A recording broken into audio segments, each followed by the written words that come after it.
So let me ask you, that violence that you're pointing to against women primarily, and also... All this is because of the mindset. Right. Yeah, okay. Right. If you were to use that and were to address that, how would you go about doing it? Changing mindsets. But how would you do that? Well, I think, we need to, institutions such as yours, institutions such as the media has a key and a major role. I strongly believe that the media is one of the major components in molding a country into, becoming what it should become. In Sri Lanka, what I feel right now, as much as the value system is deteriorating, we have a very selfish, self-centered society that is being bred. And that's what I see. Everybody's very selfish. Everybody only thinks about themselves and their family, and they live in their own little cocoon, and they don't want to think beyond, loads of parents. It starts in the home. I'll tell you why. Because the child is being taught to be very selfish. Child is being taught to lie at a very young age, because you want to get the child into one of the national so-called, elitist kind of schools. From there onwards, it starts, okay. It's a chicken and egg scenario though, isn't it? I mean, at the end of the day, you are talking about a political architecture which doesn't afford that choice to families or affords them the space to think in that manner, and then you're talking about families and the upbringing of children that then contributes back into the political architecture, which is a vicious circle. It's a vicious cycle, which is I agree with you, but it's just that, Sanjana, what I'm trying to say is, I think you didn't let me just finish my conversation. A lot of people would sit back and what is happening and say, oh, it is happening, and I'm saddened by it, but wouldn't, take that step forward to make the change. Okay, and I'm asking you, how would you encourage them to do that? What I'm trying to tell society today is, directly or indirectly, politics determines how well or how badly you live. And I think people, when they appoint politicians, or because it is the people's power that eventually brings in these people who basically rules the country or whatever, right? And they need to be more responsible when they elect the person that they think is right to rule the country and, to better themselves or for the development of the country. You know the political architecture of Sri Lanka. You know... We need to change this whole scenario. And do you believe, though, that, in discussions before our conversation, you mentioned that the political the representation of I'm women... about to say that. Yeah. There need to be a lot of constitutional changes. Now, in order to make those constitutional changes, you have to have the right caliber of person going in there who will have the right mindset and the right attitude towards life and towards society and towards making this country a better place for the next generation to live. It doesn't matter who is in governance. It doesn't matter who is doing it.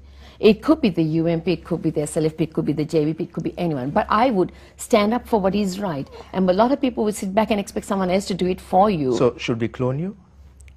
Oh, believe me, no. You don't have to clone me. But it's just that, I think you have a responsibility, Sanjana, and I have a responsibility to be able to, speak up and encourage people and touch the hearts of the people and tell them what is right and what is wrong. Yes, but at the cost of losing your life, right, maybe. Right, I'll come back to that later, but the reason I also, tongue-in-cheek in a sense, but I asked whether we should clone, is a serious question, which is that, do you feel that the representation at all levels of polity, in particular of women, can and will make a difference? Absolutely, How? absolutely. Because if you take the last census in this country, the majority of the population, if you talk about gender, 53.8% are females, and I think it has increased. The last census was taken like about 10 or 12 years ago. It has increased. And if you're talking about a democratic society, free and fair representation, then we have to have that amount of females also in the decision-making process, which we don't have. And I'm in the fight for at least fighting for 25% or 20% of female representation in there. Local government upwards, is it? Local government is zero. We just have not even a 1%.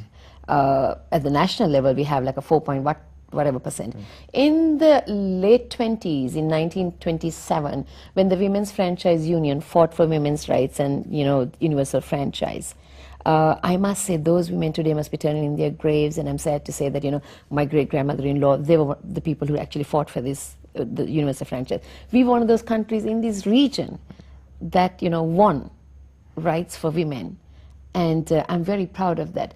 But that was in 1931. In 1931, within 6 months, Adeline Molamure was the first woman to go into the council. There were 4% then. we are in the 21st century. We are past 75 years, and we are still there. And even if you look at Parliament, the most supreme institution, today there's a question whether the judiciary or legislature is more supreme, but the most supreme institution, we still have 4%.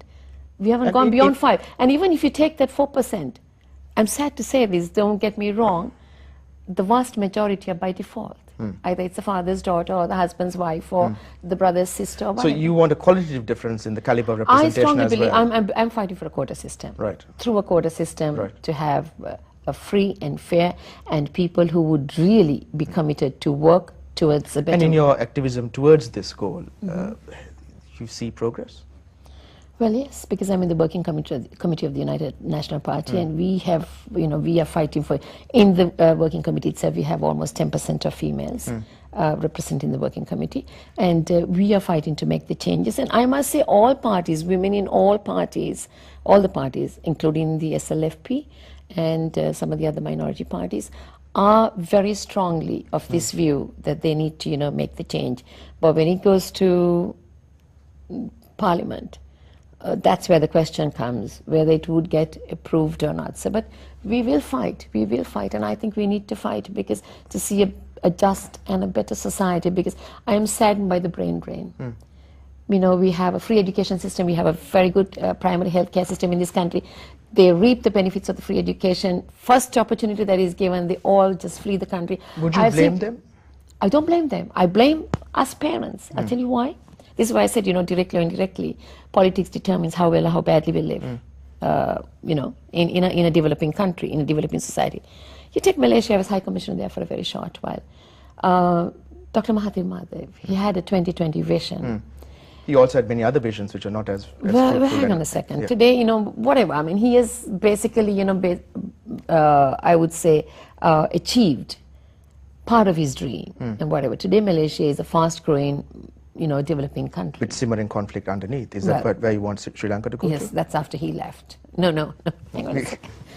We haven't even got there. So listen, I wish we were like Malaysia and, then we have all these other, whatever. What I'm saying is, when Mahathir had this 2020 vision, when he started off, he had a think tank. And his think tank and the people who made a difference in Malaysia, I'm proud to say this, they may not want to be identified as Sri Lankans. Take the man who built the Twin Towers, the tallest towers until recently of the world. The West Port, the largest port in this region next to the Singapore port that gave the Singapore port a run for its money. 2 people, they're not the only 2 people, there are many other people in the IT sector. The biggest names in Malaysia are Malaysians of Sri Lankan origin. Similarly, all over the world, in Singapore, in the United States, in England. I'm sorry. So the brain drain. Sure, I'm going to interject you here, but something that you said earlier, which is that you run the risk of being killed if you were to stay here and articulate some of the opinions that you and others in civil society have been articulating for better governance, for stronger human rights, for more democratic accountability, transparency, lower levels of corruption, and the list is endless. But if you run the risk of being killed here, why should you stay on? And that brings us back to the fundamental question: how are you going to address that? I mean, where does one start? It's a vicious. Sanjana, you're not letting me finish my... I'm not getting a sense of where you... I'm just trying to get to the point where I was. Okay, the brain drain has made me feel so sad that I don't want my 3 children who would reap the benefit, who went through their primary education here, to have right now been educated overseas, and then tell me, Mom, I don't have a platform in Sri Lanka to come back and work, so therefore I'm going to remain in whichever country that they're in.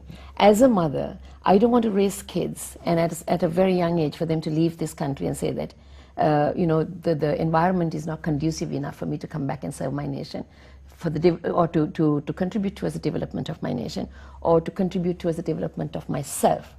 So we mothers, we parents, at the moment, this is the mindset we have. This is what I want to change. We always feel that putting our children into a good national so-called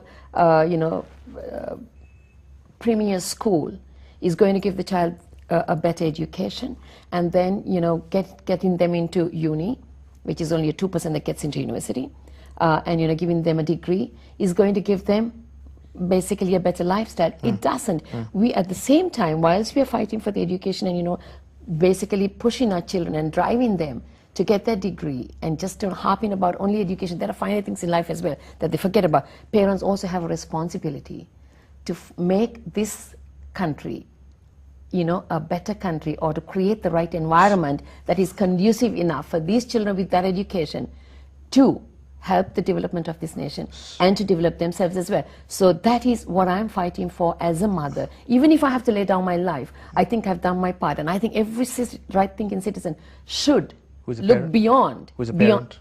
Who's a parent. Right. You don't have to be a parent. Right. If you're a patriot, right. if you love your country, if you're not born Sri Lankan by accident, you're born here, you reap the benefits of free education, whatever, and then just at a drop of a hat, if you just pack your bags and say, okay, I have a better life, greener pastures overseas. But Rosy, the popular